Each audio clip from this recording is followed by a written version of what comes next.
This character is sort of in a state of paralysis. He's disconnected until he gets on a case that changes his life.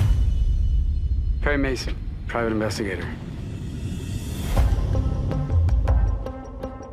Perry Mason is, I think, most famous in this country for that television show that was in the 50s and 60s. Our story is an origin story. It's much grittier than the Perry Mason that some people might remember. This is a guy who's not afraid to work in the gray areas of the law to achieve justice. You took evidence from a crime scene. You can lose your license for this. It gets our client off. When we first find Mason, he's working as a private investigator for a lawyer. A very large case falls into his lap.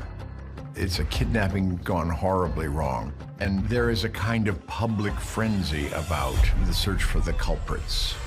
There's a real darkness bubbling underneath the storyline, and I find that LA, as a city, embodies that.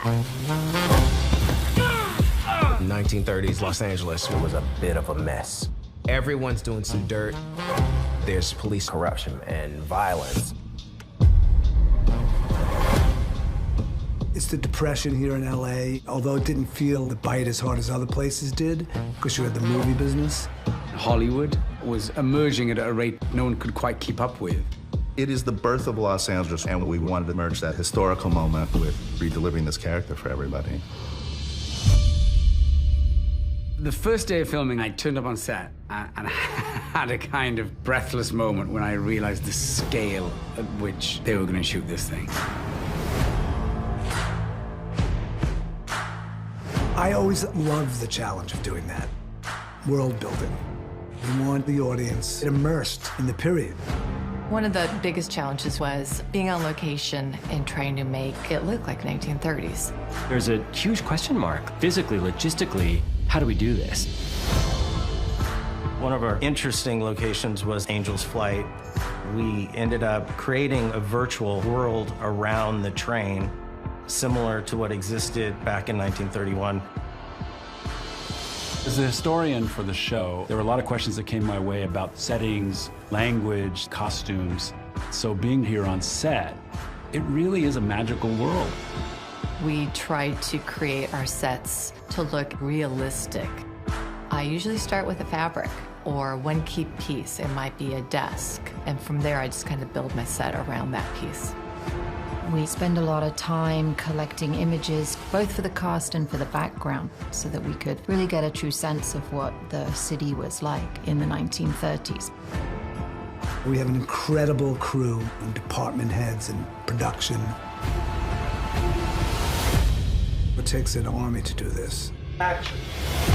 Let's go! Watch your points! Our art department recreated a large-scale battlefield. The smoke, the mortars, it was pretty spectacular. There were times when we were doing the battle charges, you couldn't see a camera. All you could see were hundreds of men to your left and your right, and many, many days consequently, where we have 450 extras or 350 extras, all in period costume. Those moments where you go, oh, this is big. This is way beyond your run-of-the-mill crime story. I read the script and it was like, oh my God, I've got to be in this. It's not strictly about who done it. It's a show about characters, and I think that's what people should watch for. Order! My jaw is just on the floor watching these performances. They're so funny and playful and real. How about I have a look, you stay in the truck? Shut up. It's just so fun to drop right into this world. This cast is really an embarrassment of riches. It's just been a joy. This story is rich, it's emotional. I'm just about out of moves. You instantly can relate to this person, but the journey he goes on is of epic proportion. You said just about out of moves. It's not going to be your grandfather's Perry Mason.